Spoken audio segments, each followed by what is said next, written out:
નમસ્કાર વિદ્યાર્થીઓ, SYBA માં આપણે અદ્યતન ગદ્ય કૃતિના પેપરમાં કિમ્બલ રેવન્સવુડ નવલકથા ભણીએ છીએ અને આજે આપણે કિમ્બલ રેવન્સવુડમાં હાસ્ય અને કટાક્ષ વ્યંગ્યની વાત કરવાની છે. અને તમે બધા જાણો છો કે ભદ્રમ ભદ્ર પછીની ધીમું અને વિભા અને એના પછીની આપણી હાસ્ય રસ અને કેન્દ્રમાં રાખીને લખાયેલી એવી મહત્વની નવલકથા અને પ્રયોગાત્મક રીતે પણ આ નવલકથા જે છે એ નોખી ચાલતી નવલકથા છે અને એમાં હાસ્યરસ કેન્દ્રમાં છે ત્યારે એમાં વ્યંગ્ય અને કટાક્ષ જે છે એનો ભરપૂર પ્રમાણમાં ઉપયોગ કરવામાં આવ્યો છે. એટલે આપણે ટૂંકનોંધમાં હાસ્ય અને કટાક્ષ એ રીતે ટૂંકનોંધ પૂછાતી હોય છે. તો આજે આપણે નવલકથામાં જે હાસ્ય અને કટાક્ષ પ્રયોજાયા છે તેના ઉદાહરણો સાથે આપણે એ મુદ્દામાં ચર્ચા કરીશું. તો આ નવલકથા જે છે આમ જુઓ તો પ્રહસનની ચાલતી નવલકથા છે અને એને હાસ્ય રમૂજ વ્યંગ્યના તાણાવાળા લેખકે બહુ કુશળતાથી આ નવલકથામાં ગૂંથ્યા છે. સ્થૂળ રમૂજથી માંડી અને સૂક્ષ્મ વ્યંગ્યનો પણ આ નવલકથામાં આધાર લેવામાં આવ્યો છે. હવે આપણે એક પછી એક જે પ્રસંગો છે એમાં કેવી રીતે સંવાદો દ્વારા તો ક્યાંક વર્ણન દ્વારા હાસ્ય નિષ્પન્ન થાય છે એની આપણે વાત કરીએ. તો તમને બધાને ખબર જ છે કે પહેલો જે ઇન્ટરવ્યૂ યોગેશનો થાય છે એ અંજલિ નામની કન્યા સાથે થાય છે અને એ સમયે જે ભાષા સંવાદો પ્રયોજાયા છે તેમાં હાસ્ય જે છે એ જેમ કે એક સ્મિત રૂપે હાસ્ય જે છે એ પ્રગટ થાય છે. તો પહેલું દ્રશ્ય જે છે અંજલિ સાથેની મુલાકાતનું એ આ પ્રમાણે છે.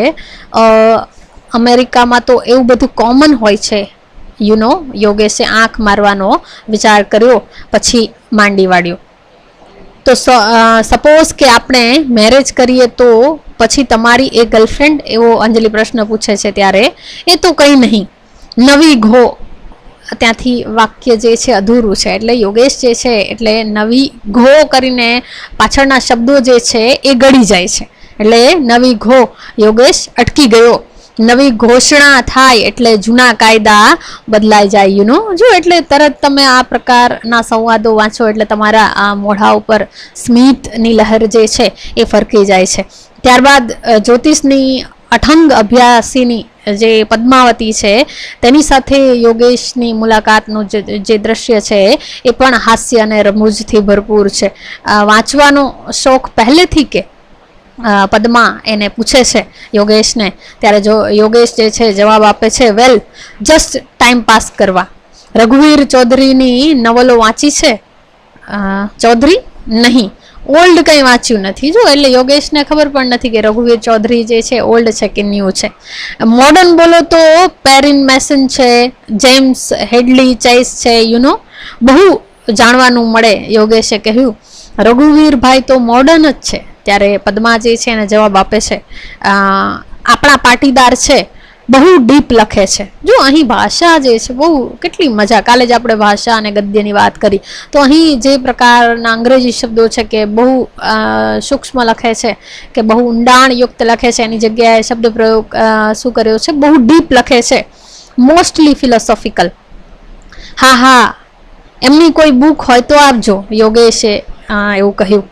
પદ્માએ થેલીમાંથી બુક બહાર કાઢી, મને હતું કે તમને ઇન્ટરેસ્ટ પડશે, આ લો મારા તરફથી ભેટ. એટલે જુઓ જે પદ્મા છે એને પુસ્તક પણ એ પ્રકારનું આપે છે જે એના સ્વભાવ ને અનુકૂળ છે. એટલે ટ્યુબલાઇટના અજવાળામાં યોગેશે ચોપડી જોઈ, નામ હતું સખીઓ. એટલે રઘુવીર ચૌધરીનું જે સખીઓ નામની નવલકથાનું પુસ્તક છે એને આપે છે. સખીઓ ગુડ મીન્સ કે સખીઓ કરીને કોઈ પાટીદાર છે એટલે એને એ પણ ખબર નથી. જો આમ તો અહીં તમને થોડું હેરાની પ્રમાણે એવું પણ લાગે, કારણ કે એ 4 વર્ષથી જ શિકાગોમાં રહે છે. તો સખીઓનો અર્થ પણ એને ખબર ન હોય એ થોડું અજુગતું લાગે એ પ્રકારનું છે. એટલે સખીઓ એ કરીને કોઈ પાટીદાર છે કે એવું કંઈ યોગેશે પૂછ્યું. નહીં, સખી શબ્દનું બહુવચન છે સખીઓ. સમજ્યા? પદ્મા હસી પડી. સખીઓ એટલે ફ્રેન્ડ્સ, ગર્લફ્રેન્ડ્સ, કરેક્ટ? હા, થેન્ક યુ. જનરલી ટોપિક ઉપરથી બુક્સમાં શું હશે એ સમજ પડી જાય, યોગેશે એને એવું કહ્યું. એમ કે કઈ ચોપડી હમણાં વાંચો છો? વેલ, હમણાં એક બહુ ટોપ બુક વાંચું છું, યોગેશે કહ્યું. એ જ રીતે એટલે આપણે બધાને ખબર છે કે હમણાં યોગેશ જે છે એ કઈ બુક વાંચી રહ્યો છે, જ્યોતિષને, બરાબર. એટલે એના પછીની એક કીર્તિ સાથેની મુલાકાત જે છે એની મુલાકાતના જે અંશો છે એમાં પણ હાસ્ય નો એક જેને કહીને કે એક દોર જે છે એ તમને અહીં જોવા મળે છે. અને એ સમયે ભાવકને હસાવે એવા શબ્દ પ્રયોગો અહીં થયેલા છે. ત્યારે કીર્તિ એને પૂછે છે કે જિંદગી એટલે શું? કીર્તિએ કહ્યું, નદીના પ્રવાહમાં બે લાકડા મળે અને છૂટા પડે.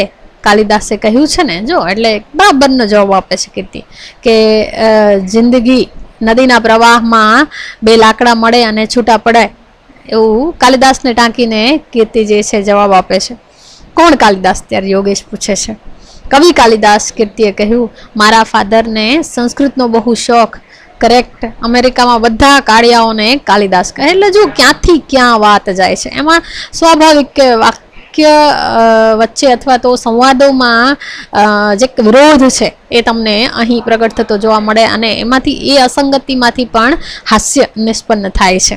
અને યોગેશ જે છે હસી પડે છે. છોકરી જોવા માટે ત્યારબાદ એનો મિત્ર જે છે એ કુકની થિયરી આપે છે વસંતભાઈ, અને એ થિયરી સંદર્ભે જે વાતો થાય છે, જે સંવાદ ચાલે છે, એમાંથી પણ હાસ્ય નિષ્પન્ન થાય છે. એટલે અહીં મધુરાએ જે નિરર્થક વાતો છે, અને એ નિરર્થક વાતો આપણે કેવી રીતે નિરાંતે કરતા હોઈએ છીએ, અને એ આપણી નિરર્થક વાતો પર મધુરાએ ઠેકડી ઉડાડવાની એક તક ઝડપી લીધી છે. તો લુક, બુક અને કુક, વેલ, એ ફોર્મ્યુલા તો બરાબર, પણ એનો યુઝ કેમ કરવો? યોગેશ પૂછે છે. લુક એટલે કે કેટલી રૂપાળી સારી, બુક એટલે કેટલું ભણેલી સેફ, કુક એટલે શું બનાવતા આવડે એ મસ્ત. જો એની થિયરી કેટલું, લુક એટલે કેવી દેખાવડી છે, એને કેટલું ભણેલી છે, અને શું બનાવતા આવડે છે. વસંતે 2 સેકન્ડ કાનમાં સહેચડ કર્યા કરી પછી કહે, હે જોને, લુક એટલે ઠીક ઠીક ગુડ લુકિંગ હોય તો ગુડ, એટલે ઠીક ઠીક, બહુ વધારે ગુડ લુકિંગ હોય તો એ પણ સારું નહીં, બધા એને જ જોયા કરે એમ કહેવાનો અર્થ. એટલે ગુડ લુકિંગ એટલે કેવી કે જોવામાં ઓકે, એકદમ બેસ્ટ લુકિંગ હોય તો પાછી ટ્રબલ. એટલે એ કહી દે છે કે વધારે બેસ્ટ લુકિંગ હોય તો બધા આપણે જુએ જ નહીં અને એને જ જોયા કરે એ પ્રકારનું. એટલે પાછી મુશ્કેલીનો સામનો કરવાનો આવે. મીન્સ કે કેવી ટ્રબલ? બહુ ગુડ લુકિંગ હોય તો આપણે વરી રહ્યા કરે કે આપણે ઝાંખા લાગીએ, એવું પણ ન હોવું જોઈએ. પછી જો તરત જ વસંતભાઈ જે છે એ જાણે એક સંદર્ભ વગરનો પ્રશ્ન પૂછી બેસે છે, અને એમાંથી પણ આપણને હાસ્ય આવે એ પ્રકારની પરિસ્થિતિ સર્જાય છે. કે તરત અહીં દેખાવની વાત ચાલી રહી છે ત્યારે વસંતભાઈ જે છે એ એવો પ્રશ્ન પૂછે કે તું રીંગણા ખાય છે? રીંગણા કે રીંગણાનું શું છે? ત્યારે યોગેશને પૂછી બેસે કે વળી રીંગણાનું શું, અહીંયા વચ્ચે રીંગણું ક્યાંથી આવ્યું? એમ રીંગણાથી આપણે વાન બ્લેક થઈ જાય, યુ નો બ્લેક એમ. યસ, હવે હમણાં તો તું ઠીક ઠીક વ્હાઈટ લાગે છે, પણ બહુ બ્રિંજોલનો મારો રાખે તો 2-3 યર્સમાં બ્લેક થઈ જાય. 2-3 એટલે 2-3 વર્ષમાં તું બ્લેક થઈ જાય. આઈ સી, યોગેશે કહ્યું. દૂધી ખાવાથી ન્યુટ્રલાઇઝ થઈ જાય કે નહીં? ને આપણને બહુ નોલેજ નથી બોસ. ત્યારે એનો મિત્ર જે છે વસંતભાઈ એ પોતાને એ બાબતમાં નોલેજ નથી એવું ના પાડી દે છે. એ આપણા કરતાં બહુ ગુડ લુકિંગ હોય તો ઠીક નહીં એમ ને? હા, એટલે યોગેશને હવે થોડું સમજાયું.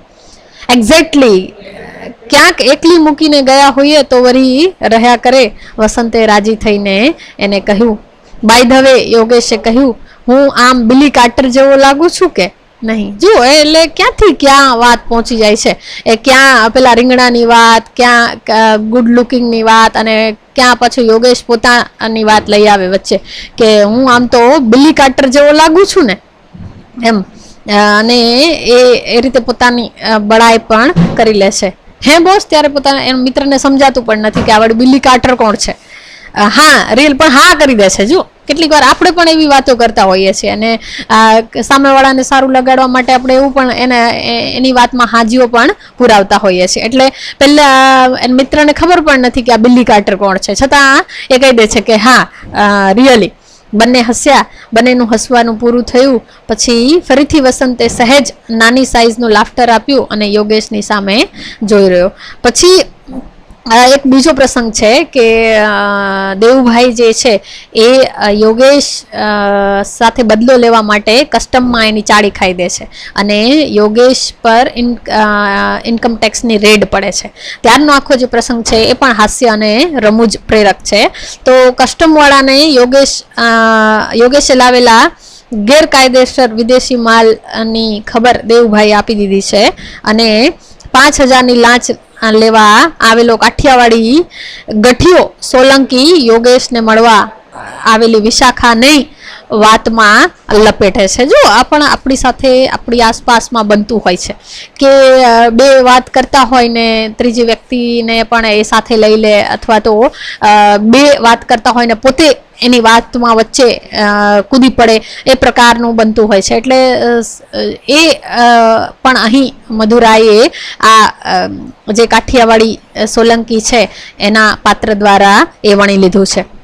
એટલે અહીં જે સંવાદ ચાલે છે એ પણ હાસ્યસભર છે.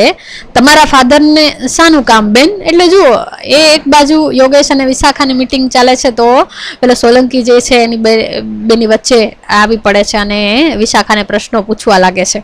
એટલે તમારા ફાધરને શાનું કામ બેન? કાપડનો વેપાર છે, ક્લોથ. ઈ મજાનું. સોલંકી હસ્યો. દુનિયામાં 3 ચીજની કાયમ માંગ રહેવાની. કાં યોગેશભાઈ? એટલે જો કેવી રીતે બંને પાત્રો સાથે વાતો કરતો જાય, જેનો કોઈ સંબંધ ન હોય, એની સાથે એની ઓળખાણ પણ નથી, છતાં એને વાત કરવામાં પોતાની સાથે લપેટી લે. તો કહીએ જુઓ, કાં યોગેશભાઈ શું? તો કે ખાવાની, કપડાની ને ત્રીજું તમે સમજી જાઓ. જો એટલે કોઈને ક્યારેય એમાં મંદી આવવાની નથી, એ પ્રકારનો ભાવ છે. એક તો કાપડની બાબતમાં, બીજી ખાવાની બાબતમાં, અને ત્રીજી એમ થોડી ગુપ્ત રાખે છે કે એ તમે સમજી જાઓ એમ. સોલંકી હસીને બેવડો વળી ગયો. વિશાખા જે છે એ શરમાઈ જાય છે. અહીં આપણે સમજી શકીએ કે કોઈ અશ્લીલ સંદર્ભમાં આ સોલંકીનો એ સંકેત છે. યોગેશભાઈ, હું તો કહું છું કે આ બેન સાથે કરો કંકુના. જો સલાહ પણ આપી દે છે વગર માગેલી. એટલે ત્યાંથી પણ થોડું આપણે હાસ્ય આવે. ખાવાનું બનાવી દેશે, કાપડીઓ સસરો, સૂટ જોઈએ એટલા મળી રહેશે ને બસ. પછી ત્રીજું તો તમે સમજી જાઓ એમ. ત્રીજી વાત જે છે કાયમ ગુપ્ત રાખે છે કે ખાવાનું તો બનાવી આપશે ને ત્રીજું સૂટ જોઈએ તો એ સસરા કાપડના વેપારી છે તો એ સૂટ સીવી આલશે એમ. સોલંકી ફરી ઊંચો નીચો થઈને હસ્યો. વિશાખા જે છે એ શરમાઈ જાય છે. એમાંય જ્યારે સોલંકીને ખબર પડે કે વિશાખાના ભાઈને આશ્રમ રોડ ઉપર એક ટેલરિંગની શોપ છે, ત્યારે એ વળી વાતને આખી ખેંચે છે. અને ત્યારે પણ આખો જે એનો સંવાદ છે એ તમને ખડખડ હસાવે એ પ્રકારનો છે કે સૂઈની સિલાઈ કહો તો સિલાઈ પણ મફત. એટલે જે સૂટ છે એની સિલાઈ પણ મફત. કાપડ તો મળી જ જાય સસરા પાસેથી, અને પાછી સીવડાવવાની પણ કોઈ માથાકૂટ નહીં, એ પણ મફતમાં સીવા જાય. હું તો કહું છું યોગેશભાઈ, આવો લાગ નહીં આવે હો. સોલંકીએ થાપો માર્યો. જો એમ કરીને યોગેશને એક થાપો પણ મારી દે છે. અને આપણો તો એક સિદ્ધાંત, જો અહીં શબ્દ પ્રયોજાયો છે સિદ્ધાંત નહીં, પણ જે પ્રકારના શબ્દો આપણે બોલતા હોઈએ એ બોલચાલની ભાષા દ્વારા અહીં હાસ્ય જે છે એ નિષ્પન્ન થાય છે. એટલે આપણો તો એક સિદ્ધાંત છે. શું સિદ્ધાંત છે? તો એ સિદ્ધાંત છે કે એક દરજી, એક મોચી અને એક વાળંદ સાથે ભાઈબંધી રાખવી. કારણ કે આ ત્રણેયની જરૂરિયાત આપણે પડવાની. એમાંથી એક દરજી તો તમારા ઘરમાં જ થઈ ગયો. લ્યો બેન, ઠેકાણું તો આપજો. કોઈ વાર વાઈફની અડોઅડ જ પોલકા બોલકા. એટલે જો તમને આમ કેવું લાગે, આમ હસવું જ આવ્યા કરે. આમ હાસ્યસભર પ્રસંગો અને અનુરૂપ સંવાદ લીલાથી આ પ્રહસનની ચાલતી નવલકથામાં એક પ્રકારની ગતિ આવે છે. એટલે આવા જે હાસ્ય પ્રેરક પ્રસંગો છે, હાસ્યસભર પ્રસંગો છે, એનાથી નવલકથા જે છે એ એમાં ગતિ આવે છે. અને લેખકની હાસ્ય શક્તિનો પણ આપણને પરિચય મળી જાય છે અહીં. હવે બીજા કેટલાક પ્રસંગો જે છે કે જેમાં નાના નાના ધારદાર કટાક્ષો નવલકથામાં પ્રયોજાયા છે.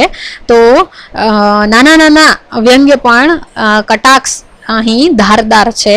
અને દેવભાઈ વિશે ટિપ્પણી કરતા કહેવાયેલું એક વાક્ય છે કે ઘરનું ખાવાનું ન ભાવે ને કોક વાર ખાધું એ એક વાત થઈ, આમ પૈસા ઉડાવવા એ બીજી વાત. એટલે દેવભાઈ સંદર્ભે આ વાક્ય જે છે એ અવારનવાર પ્રયોજાતું રહ્યું છે કે ખાવાનું ઘરનું ન ભાવે અને ક્યારેક બહાર ખાધું તો એમાં કોઈ વાંધો નહીં, પણ એની પાછળ પૈસા થોડા ઉડાવાય એમ, આ બીજી વાત થઈ. અને ધોળકિયાનું આ વિધાન શંકરભાઈ યોગેશને ઠપકારે, યોગેશ જે છે સ્વગતોક્તિમાં ઠપકારે એમ વાક્યનું જે વિસ્તરતું વર્તુળ એ આપણને રમૂજ પૂરી પાડે છે.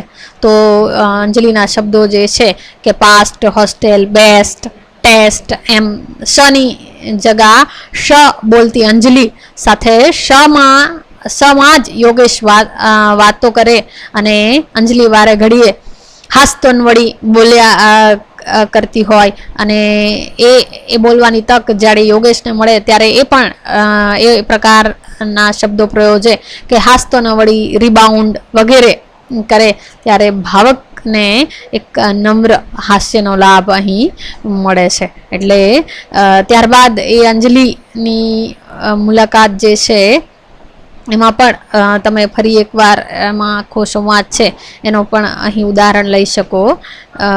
ત્યારબાદ જે રાશિ વર્ણન વાંચ્યા પછી કન્યા જોરદાર છે એવું લાગતા ફરી દાઢી કરતો, ફરી આઈનામાં જોતા યોગેશની જે ક્રિયાઓ છે એ પણ હાસ્ય પ્રેરક છે. એટલે કેટલીક જે આ સંવાદો છે, કેટલીક ક્રિયાઓ છે એમાંથી પણ હાસ્ય અને કટાક્ષ કરવા અને તક જે છે એ મધુરાએ ઝડપી લીધી છે.